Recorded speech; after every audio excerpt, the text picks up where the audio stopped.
Hai teman-teman, apa kabar? Kembali lagi sama saya bertemu Mr. Sun. Kali ini saya akan mendemonstrasikan atau mereview sebuah aplikasi Android iOS yang saya buat khusus untuk usaha rental mobil.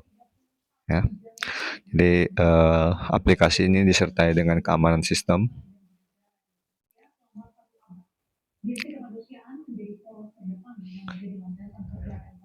eh, sistem login ID-nya juga terdiri atas beberapa level, ada admin, owner, dengan fungsi dan hak akses yang berbeda. Ya. Aplikasi rental mobil ini sangat saya sarankan sekali agar dipakai oleh para pemilik mobil rental karena ada beberapa keuntungan yang bisa diperoleh dari pemakaian aplikasi ini, ya, seperti yang tertera di layar ini, ya. Yang pasti pertama menambah efisiensi kerja karyawan, pelayanan kepada pelanggan menjadi lebih cepat dan lebih baik, ya. Seterusnya, yang pasti aplikasi ini terkoneksi ke handphonenya atau ke ponselnya karyawan dan pemilik. Kemudian proses untuk mengecek status mobil sudah di booking atau belum, sudah kembali atau belum, sudah di rental atau belum, semua dapat diketahui dengan cepat. Oke teman-teman, sedangkan kinerjanya gampang aja. Pertama sekali pasti install aplikasinya dulu, lalu setting data awal seperti input data mobil yang dirental, pemilik mobil rental, supir yang bekerja membawa mobil, dan pastinya data pelanggan. Setelah itu kita tinggal menginput transaksi booking dan rental mobil. Lalu maksud saya ini cetak stroke, ya, cetak stroke tagihan.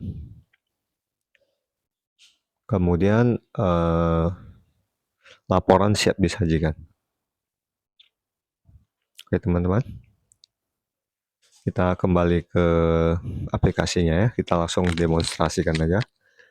Aplikasi ini terdiri dari 3 menu, yang seperti yang telah disampaikan. Ada menu data mobil, yaitu data-data mobil yang kita input, yang kita rental, seperti ini contohnya, yaitu nama mobil Alphard tipe 4G LX, merek Toyota, tahun, ini nomor singkat, maksudnya kalau mobilnya dipasang SIM card telepon untuk mengontrol keberadaan mobil, ya.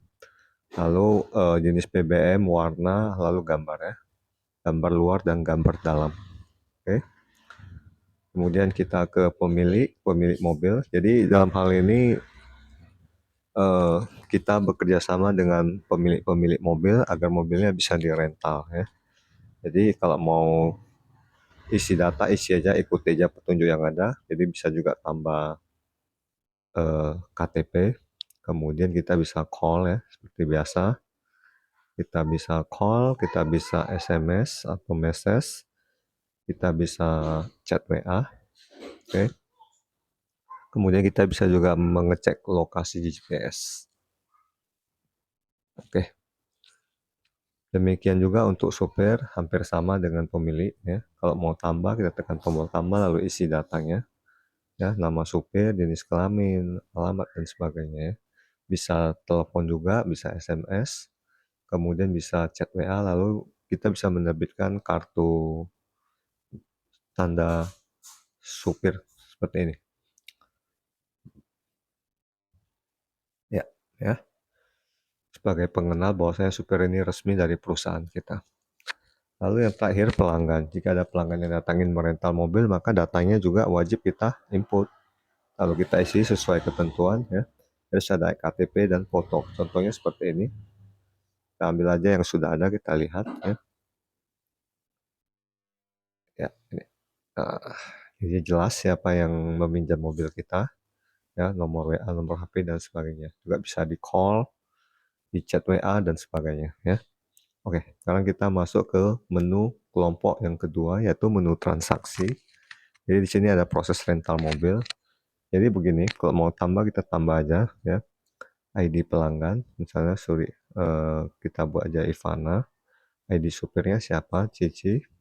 Status booking dulu, misalnya ID mobil, misalnya Expander tipe LX. Jenis rental misalnya tidak lepas kunci.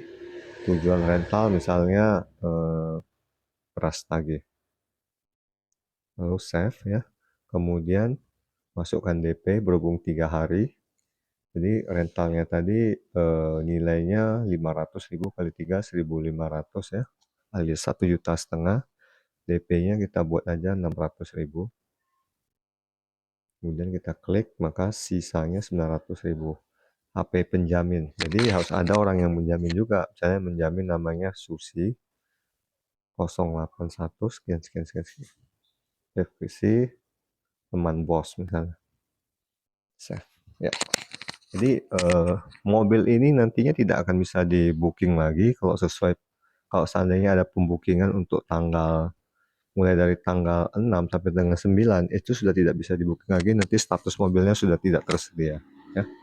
Kemudian seandainya nanti sudah masuk hari H, maka kita tinggal pilih aja ini dia, kita edit ya.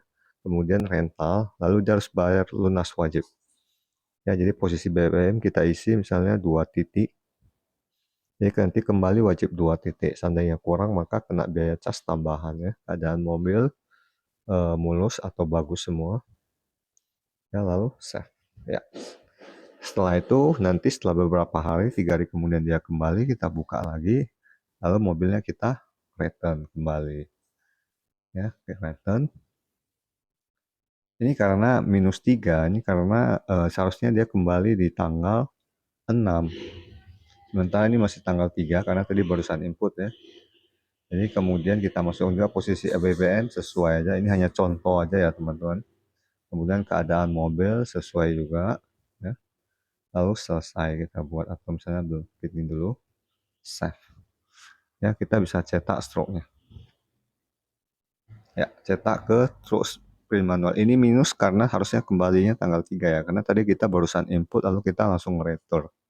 Ya, makanya minus. Lalu kalau udah selesai kita boleh kirim ke database-nya dengan menekan tombol gambar kertas hijau tadi. Oke. Sekarang kita tinggal laporan ya. Laporan jadi ada daftar mobil, semua mobil contohnya yang tersedia, teman-teman yang tidak tersedia misalnya ya. Lalu laporan booking mobil ya. Dari tanggal berapa sampai tanggal itu masih ada 1 mobil yang sedang di booking.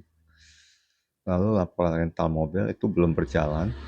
Kalau seandainya nanti kita ada isi yang 1 mobil ini sudah rental, maka itu akan nampak nanti ya. Ini masih ada 1 yang belum jalan, masih posisi booking. Lalu laporan kembali mobil. Tadi ada 1 mobil kembali ya, yang tadi ini yang 1,5 juta. Kalau mau klik bisa lihat otomatis. Oke. Ya. Saya rasa demikian dulu demonstrasi aplikasi yang saya buat. Kita bisa melakukan custom sesuai dengan kebutuhan sistem. Mohon dukungannya terhadap channel ini, like and subscribe. Sekian dan terima kasih. See you.